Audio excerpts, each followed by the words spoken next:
my curiosity went to, you can make anything at this point. Why was this topic something specific to you as a former athlete? You know, you played hockey in college, but why did you want to tell this story and with this platform? Yeah, so I have been thinking about this stuff my whole life, and thinking about greatness and. Can you guys hear him okay? Can you hear me? Yeah. Okay. Yeah. But basically just like, questioning myself and what am I doing and how am I doing and am I getting the most out of myself? What is life all about? What are parents doing, coaches, why are certain people, selected and others aren't, and sort of basically what is going on in the world? Who are we? What are we doing? And I know that sounds kind of like heady and philosophical, but that's kind of the kind of guy that I was, and I was a competitive athlete. I played Division I hockey. I wanted to play professionally and express myself creatively, and I always sort of appreciated the creative game, the players that were always doing something interesting with the puck or the ball, just people who were creative, and that's, I think, as a kid, I always thought that that's what it's all about. Like, that's why we go to the stadium, we spend money, we do, we want to see that guy, that Muhammad Ali that just, really is entertaining and creative and a performer. People are spending money. But then, when I was growing up, it was sort of always this resistance towards creative thinking and creativity. Coaches, they want you to do exactly as they say. It's very much about conforming. If you don't conform, then you're benched, or it's just very difficult for creative people to move on. And if you can kind of slip through the cracks somehow and get acceptance, say, hey, no, this guy's really, he's special here, or whatever. It's not just special. Everybody has it inside of them, creativity, and I think that we sell ourselves short. Most of us, they think, I'm not that guy, or coaches tell us, or whatever, but we all have it in us. It needs to be encouraged. It needs to, be brought out. And sort of all those ideas are things that, really pushed me to make this film, because no one was really talking about this. And I just didn't understand why. It's the essence of sport. Why is nobody talking about creativity? This is it. And no one's talking about it. I mean, yeah, they'll say, oh, yeah, did you see that brilliant play? Yeah, okay, great. But Wait until Steph Curry, though. yeah, that's true. Yeah, that's very true. Very true.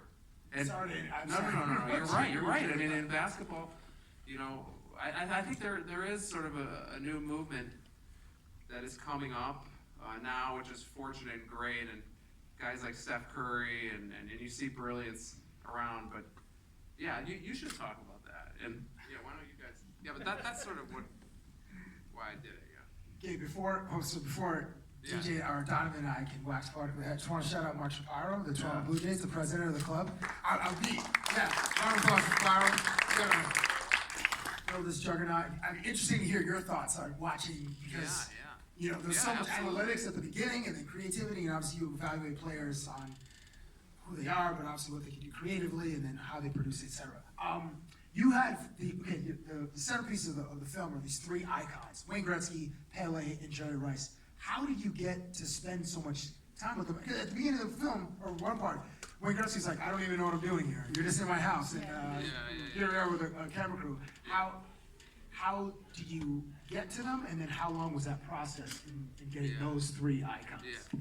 So it took about over a year to get all these guys, and they kind of came in staggered times. So first I think I got JerryRice, and then I got Wayne, and then Pele was last. But basically, it's just about a torturous, tedious process of talking to managers, trying to explain to them that I'm doing something different. This is really unique. This is like, I'm an interesting filmmaker. I'm doing different things. This isn't your typical.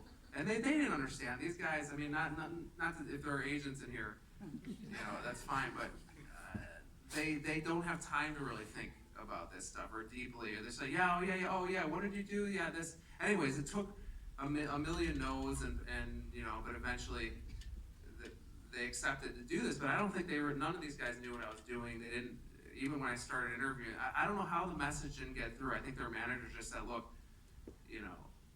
this could be interesting. This guy's done stuff. But when I sat down with them, either they pretended that they didn't know what I was doing, or they had forgot when I got there. But they all didn't know.